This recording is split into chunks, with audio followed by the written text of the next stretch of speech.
Hadian ke jingsngap menti ke Sarkar India lo kamat kebala pas dekat resolution hapo yang dobar thawain ke jalaban pentrikam ya ke inline permit hapo ke jala Meghalaya uba Hamlet Doling ubadei menteri Sarkar lapa dekat direct order show Amit Shah ubadei Union Home Minister ban Budin halo ke ILP baktian kasi garo ban yorung hakernet popra jong kerti sencar keri India nakaliang ba Hamlet loithu ba hadu kani kenti nakaliang jong Amit Shah uklempat jawab setia hakabai dei bakasiti lani ke direct order ke bulapa hi hadian ba naliang juga sarkar ka sankhya bade bakni ki atli ki issue kowe ka ILP berkoi bade ka jeng kwa jeni ban perung ya ka tien kasi bagaru po ki schedule ti ngilai krana ka por wat po ka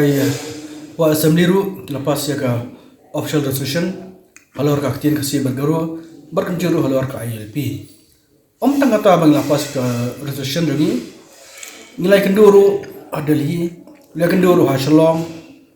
batu Amit Shah. Tadi hadu mentah kalau bah, ngam yo akarono ke jubaken. La kan ikakin kasih kin perum ngam apa kisul ngam tip. La kin extend em yang nika LP spok tit jogiro ngam tip. Ni ke sarkar upai ba wat kisang malang ba per kisah hukum dum kai lo ni isu. Dikum we ni kinong lam barem juga ki isu. Lo jum kira benam tak ni isu. Ngam la ban suskap kum tu tinggal sko ba kadika ek kamram juna ban lei ban tikna ba kasokaran dia kan ai king tip jeng sha jingi la kalong kamlong tikum tang la tho ya ga diu le tar janga aka arpsan 3 Julai arpo war sha u Union Home Minister Amit Shah ban kerpat ia bade rekam klono ya kini ki atli ki isu ka LP ban ka ting kasi garo ban purung apa ka itujil jadi mata dedo bangal la tho nampak dia kena untuk ke aktian nanti kena untuk ke notification di ngarang up kita ke jubah ke juga dak jengtok bang berbateng teng dengan isu keren isu ya kendu tu kan kemudian kan kemudian nisa akal mo mereka bangle pada ada jengtok mon la kalong long ru gini ada ke jengtok kan bangar masuk guna bangle kan bagi pai ba bagi sukar masuk ke bangle halor niki isu ciru saru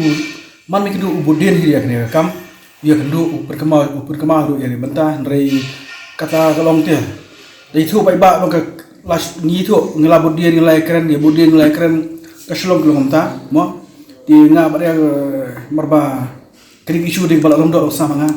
dia tambah non sukar gamla masuk skam itu gamla teman supek dia masuk ke dari kampram juga bangan ada jeng tu kenapa pakai ikan saya dia nada waru ini jengtip dak wasai dalam waru ngintip kan dia tu mata ngira ka coba kan ngomong